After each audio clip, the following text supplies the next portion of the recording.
point out that you have unfairly tasked me with 3 very difficult questions. And so I'm hoping that I can... That's life. That's life. As you said, life is a challenge. Yes. So I'm hoping that I have the mental wherewithal to keep them in track and answer them in order, but you can help me if I stray. I was very interested in your comments about Christ's atheism on the cross, that final moment of atheism. That's something I never thought about in that way. That's an orthodoxy. No, it's a very interesting thought, because it's an unbelievably merciful idea in some sense, that the burden of life is so unbearable. And you see in the Christian passion, of course, torture, unfair judgment by society, betrayal by friends, and then a low death. And so that's about as bad as it gets, right? Which is why it's an archetypal story, right? It's about as bad as it gets. And the story that you describe points out that it's so bad that even God himself might despair about the essential quality of being. Right. So that is merciful in some sense, because it does say that there is something that's built into the fabric of existence that tests us so severely in our faith about being itself that even God himself falls prey to the temptation to doubt. And so that's okay. Now,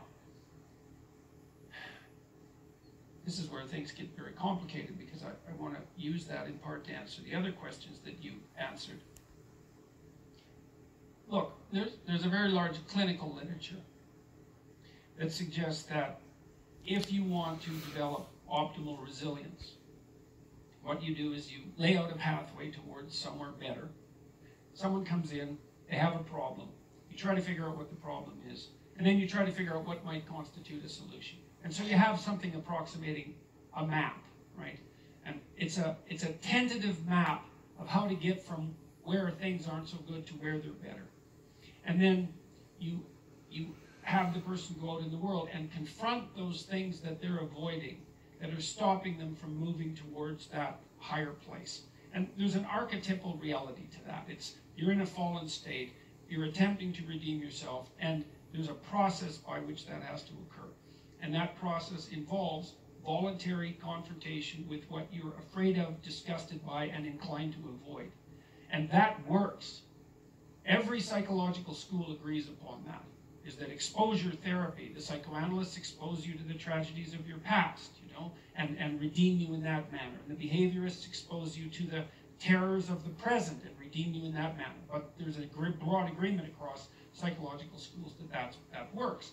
And my sense is that we're called upon as individuals precisely to do that in our life, is that we are faced by this unbearable reality that you made reference to when you talked about the situation on the cross, is that life itself is fundamentally, and this is a pessimism that we might share, is fundamentally suffering and malevolence. But, and this is I think where we differ, I believe that the evidence suggests that the light that you discover in your life is proportionate to the amount of the darkness that you're willing to forthrightly confront, and that there's no necessary upper limit to that. So I think that the good that people are capable of is actually, it's a higher good than the evil that people are capable of. And believe me, I do not say that lightly, given what I know about the evil that people are capable of. And I believe that the central psychological message of the biblical corpus, fundamentally, is that. That's why it culminates in some sense with the idea that it's necessary to adopt, it's necessary to confront the devil and to accept your, what would you say, the unjustness of your tortured mortality. If you can do that, it's a challenge, as you just pointed out, that's sufficient to challenge even God himself, that you have the best chance of transcending it and living the kind of life that will set your house in order and everyone's house in order at the same time. And so I think that's even true in states like North Korea. And like, I'm not asking people to foolishly immolate themselves for pointless reasons, you know. When I'm working with people who are clinically and they have a terrible oppressor who's their boss at work, I don't suggest that they march in and tell them exactly what they think of them and end up on the street. It's not helpful, you know. And so the pathway towards adopting individual responsibility happens to be a very individual one.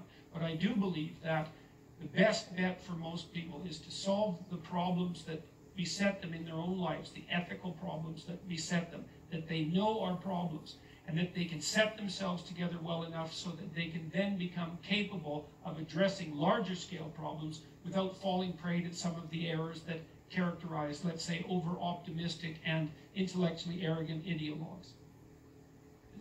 I'll close let me close with one thing.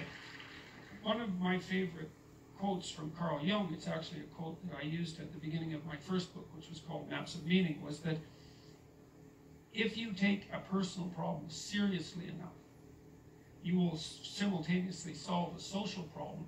And this bears on your point, because it's not like your small family, even the relationship between you and your wife, is immune in some sense to the broader social problems around you. And so let's say right now there's tremendous tension between men and women in the West, and that's certainly the case given the divorce rate. Let's say that would be some evidence.